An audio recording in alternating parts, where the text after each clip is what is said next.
கிறிஸ்துவுக்குள் மிக அன்பானவர்களை தினமருத்துவதன் மொழியாக உங்களை சந்தித்து இயேசு கிறிஸ்துவின் நாமத்தினால் உங்களை நான் வாழ்த்துகிறேன். இந்த நாளிலே ரோமர் எழுதின நிருபம் 14வது அதிகாரம் 4வது வசனத்தினுடைய கடைசி பகுதி, தேவன் அவனை நிலைநிறுத்த வல்லவராயிருக்கிறாரே என்று பவுல் சொல்லுகிறார்.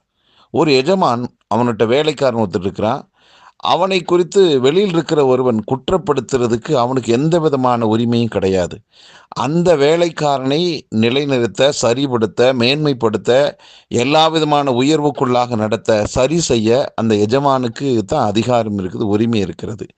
அன்பானவர்களே, இன்றைக்கும் உங்களுடைய வாழ்வில் எப்பேற்பட்ட விழுகையில் நீங்கள் இருந்தாலும், அது ஒருவேளை உங்கள் ஆவிக்குரிய வாழ்க்கையில் அல்லது உங்கள் குடும்ப வாழ்க்கையை தோற்று போனது போல இருக்கலாம். உங்கள் கையில் கொடுக்கப்பட்ட வேலையோ, பொறுப்போ, பிஸ்னஸோ எதுவோ நஷ்டத்துக்கு மேல் நஷ்டம் அடைஞ்சு வீணாய் போய் கொண்டிருக்கிறேன் என்ற நிலையில் நீங்கள் இருக்கலாம். அன்பானவர்களே, எந்த நிலையில் இருந்தாலும் உங்களை படைத்த ஆண்டவர், உங்களை நேசிக்கிற ஆண்டவர், உங்களுக்காக உயிரவே கொடுத்த ஆண்டவர் உங்களை மீண்டும் நிலைநிறுத்த, தூக்கிவிட எல்லா விதமான கிருபையோடும் இரக்கத்தோடும் உங்களை பார்த்து கொண்டே இருக்கிறார்.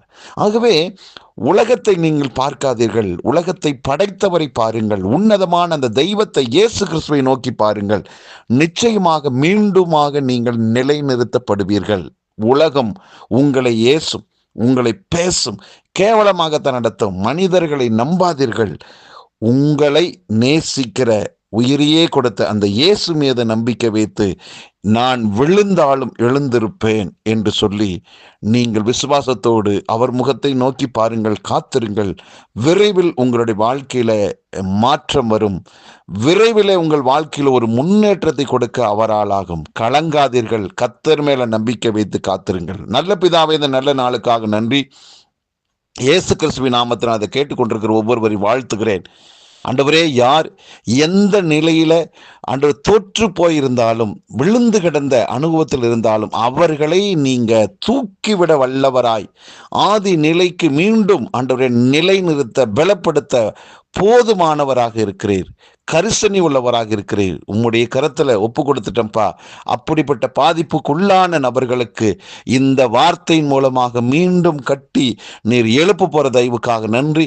ஒவ்வொருவரை வாழ்த்துகிறேன், ஆசீர்வதிக்கிறேன். இந்த நாளும் வெற்றி நாளாக அமையட்டும். இயேசு கிறிஸ்துவின் நாமத்தை ஜெபிக்கிற நல்ல பிதாவே, ஆமென்.